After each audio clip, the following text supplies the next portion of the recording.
ఇగో స్నేహితుడిలా తోడ్పడతా, రష్యాతో చర్చలకు నా వంతుగా సహకరిస్తా, మాది తటస్థ వైఖరి కాదు శాంతి పక్షం, జెలెన్స్కీ భారత్కు రండి, మోదీ ఆహ్వానం, అమరుల స్మారకం వద్ద ఆత్మీయ ఆలింగనం, యుద్ధం అంతానికి ఆశారేఖ, యుఎన్. అప్పుడు పుతిన్తో ఇప్పుడు జెలెన్స్కీతో మోదీ ఆలింగనం, విమర్శలకు చెక్ అంటూ చూస్తూ ఉన్నాం కదా. So we have to see this thing in 12th page. నాకు తెలిసి పుతిన్ అనేటువంటి మీద, జెలెన్స్కీ అనేటువంటి మీద నాకు తెలిసి మోడీ తప్ప ఇంకెవ్వడు చేతిలేసి నిలబడడం ముచ్చట కూడా లేదు.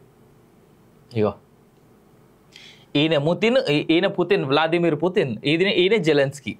ఆయన రష్యా ప్రెసిడెంటు, ఆ తర్వాత ఈయన ఉక్రెయిన్ ప్రెసిడెంట్ లేదా ప్రైమ్ మినిస్టర్ అని అనుకుందాం, అంతే.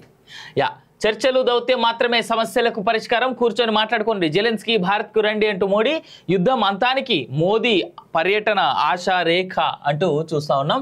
సరే, నేను ఒక మాట చెప్పిన, ఈయన ఉక్రెయిన్ పోతుండనగానే నేను ఒక మాట చెప్పిన, ఏమని, త్వరలో యుద్ధం ఆగిపోయినా ఆగిపోవచ్చు అనేటువంటి మాట చెప్పిన. ఆనాడు ఎవరు ఒప్పుకోలేదు కదా, చాలామంది ఏదో అవిన్ గడ్ ఏదో జస్ట్ ప్రెడిక్ట్ చేస్తున్నాడని.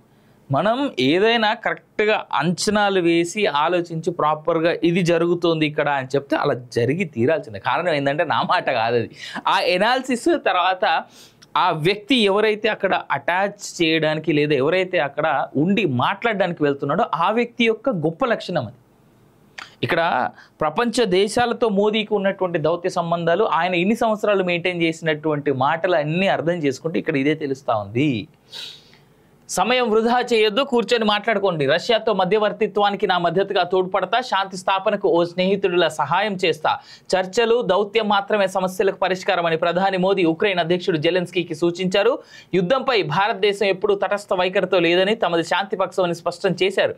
పోలాండ్ పర్యటనను ముగించుకొని ప్రత్యేక రైల్లో శుక్రవారం ఉదయం ఉక్రెయిన్ రాజధాని కీవ్ చేరుకున్న మోదీ 7 గంటల పాటు అక్కడ ఉన్నారు. కీవ్ రైల్వే స్టేషన్లో ప్రవాస భారతీయులు పెద్ద సంఖ్యలో మోదీకి ఆహ్వానం పలికారు. అమరుల స్మారకం వద్ద జెలెన్స్కీ సాదరంగా స్వాగతించారు. కరచాలనం అనంతరం ఉక్రెయిన్ అధ్యక్షుడిని మోదీ గాఢంగా ఆలింగనం చేసుకున్నారు. భరోసానిచ్చేలా భుజంపై గట్టిగా చేయి వేసి సంభాషిస్తూ ముందుకు సాగారు.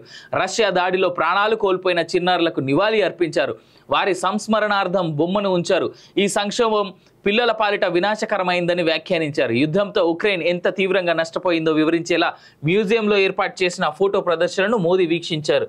కీవ్లోని గాంధీ విగ్రహానికి నివాళులు అర్పించారు. ఆయన ఆశయాలు విశ్వవ్యాప్తమని, స్ఫూర్తిదాయకమని, గాంధీ చూపిన బాటలో నడుద్దామని పిలుపునిచ్చారు. ఆ తర్వాత జెలెన్స్కీతో మోదీ భేటీ అయ్యారు. సమావేశం ముగిశాక ఇద్దరు నేతలు మీడియాతో మాట్లాడారు. శాంతిని బోధించిన బుద్ధుడు గాంధీ నడియాడిన నేల నుంచి వచ్చారని, సాధ్యమైనంత త్వరగా శాంతి నెలకొనాలనేదే తమ ఉద్దేశమని, ఆ సందేశంతోనే వచ్చామని చెప్పారు.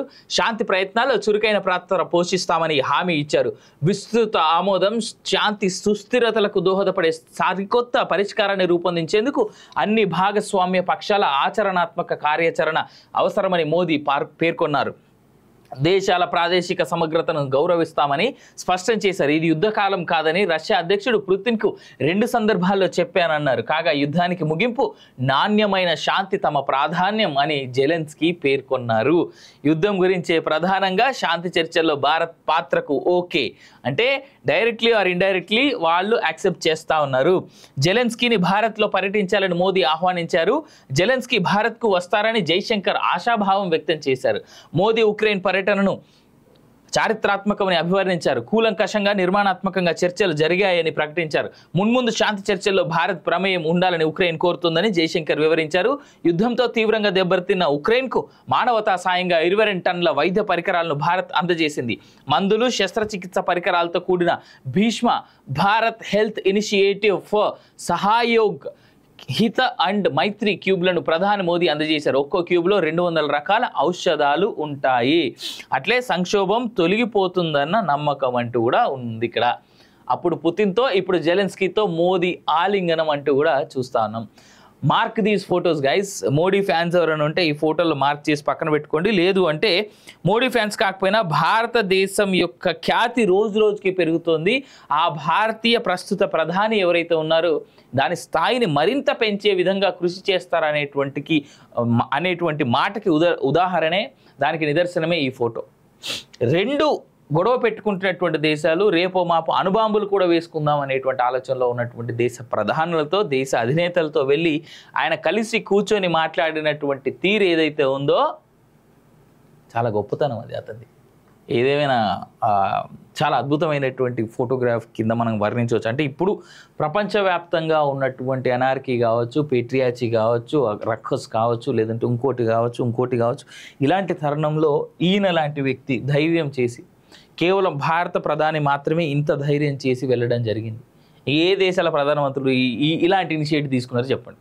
ఇక మోదీని పొగిడితేనేమో మీరు బీజేపీ, మీరు మోదీని పొగుడుతూ ఉన్నారంటారు. రెండు దేశాల మధ్య యుద్ధాన్ని, ప్రపంచంలో దాగి ఉన్నటువంటి అనిశ్చితిని కంట్రోల్ చేయడానికి వెళ్ళినటువంటి వ్యక్తిని పొగడకుండా ఏం చేయాలి నేను?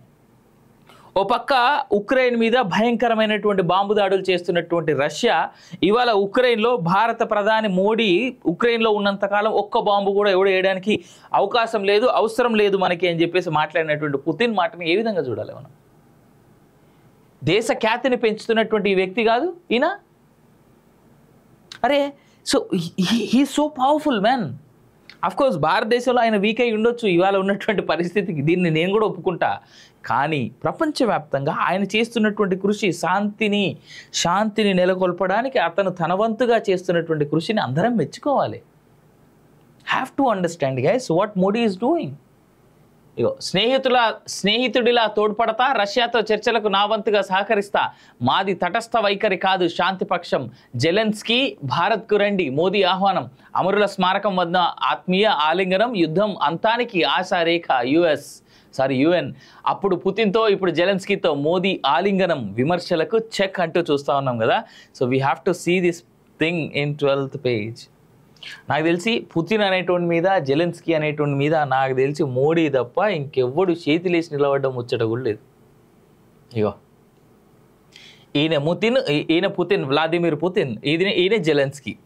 ఆయన రష్యా ప్రెసిడెంటు, ఆ తర్వాత ఈయన ఉక్రెయిన్ ప్రెసిడెంట్ లేదా ప్రైమ్ మినిస్టర్ అని అనుకుందాం. అంతే.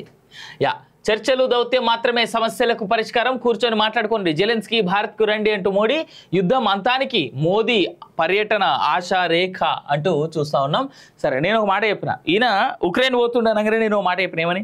త్వరలో యుద్ధం ఆగిపోయినా ఆగిపోవచ్చు అనేటువంటి మాట చెప్పిన. ఆనాడు ఎవరు ఒప్పుకోలేదు కదా, చాలామంది ఏదో అవిన్ గడ్ ఏదో జస్ట్ ప్రెడిక్ట్ చేస్తున్నాడని.